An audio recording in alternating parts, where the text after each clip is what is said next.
So it occurs to me that, for example, as I've expressed in the past, every time I do a major documentary production, I follow it up with a reading list. And, for example, I've expressed, you cannot possibly understand the World War I conspiracy from watching the World War I conspiracy. You get to dip your toes into that material, but in order to understand it, you need to read all of the books that I've recommended on that topic. Or if you want to understand false flags, the secret history of Al-Qaeda, you have to read the entire shelf of books acquirable by tradespersons and farmers and rural folk and anyone who is sufficiently motivated to read.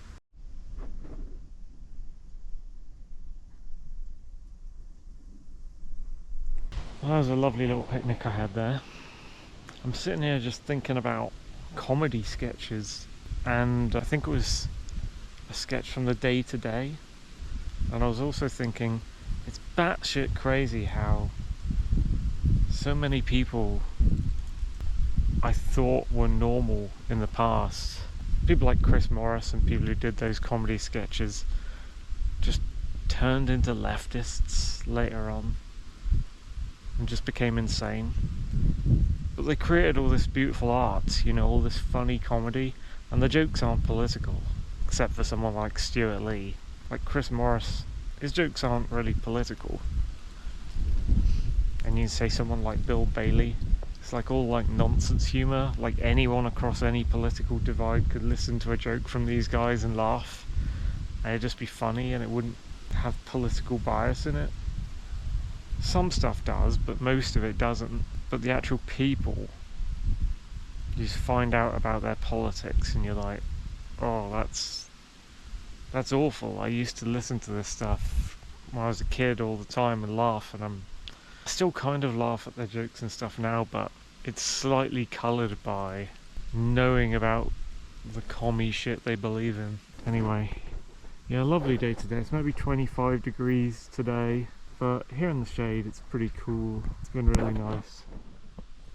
Today's 25, tomorrow's 24 degrees. I'd count that as heat wave, and I'm starting to come to the realisation, I think, that there are heat wave days, which is like 23 degrees, I want to say, maybe 23 degrees and up to 30, and all the highs 36 or whatever the highest is in England.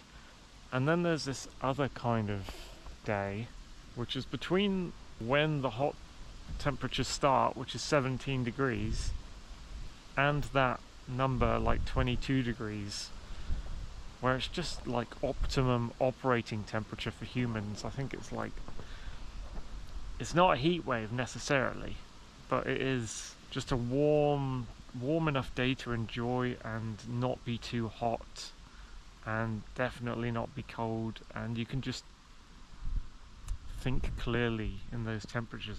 I think that's the optimum operating temperature for a human, at least for me, be able to live normally and not be bothered by temperature changes. And I don't know, it helps you think clearer, I think, and just live without having to worry too much about that aspect of life.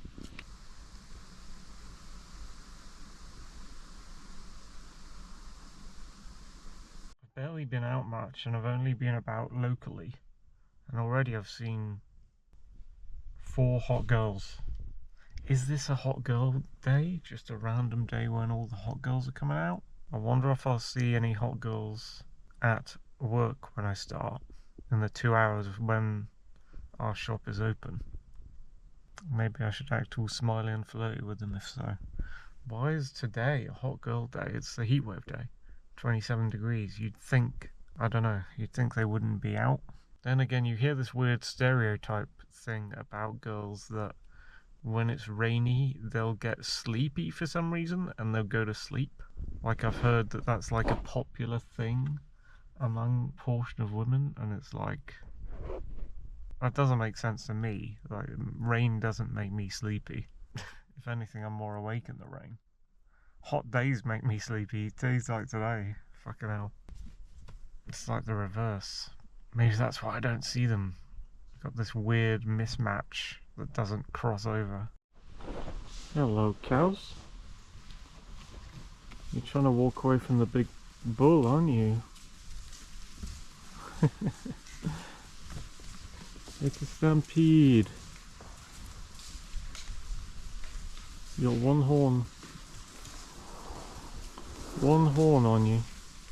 Hello, cow.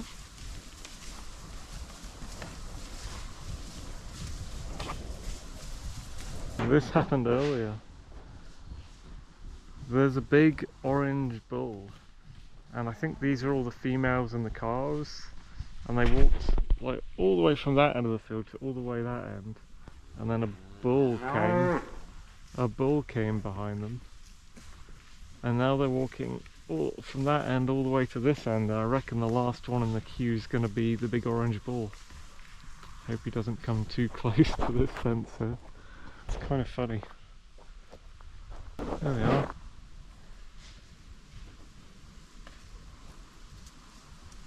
You hiding from the bull, cowies?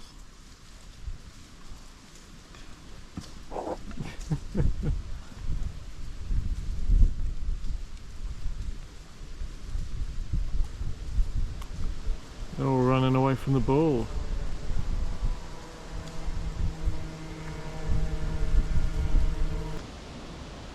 Hey, cowie. Where's the bull? Little snub-nosed calf. Oh, I think he might be... Is it? No, he's not coming. It's a black one again.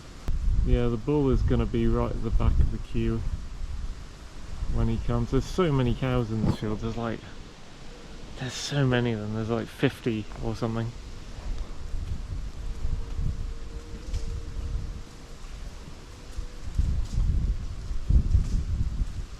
Some of them are running. The calves are running. Here he comes, I think, the big bull guy. Hello, big bull. Where are they running from you?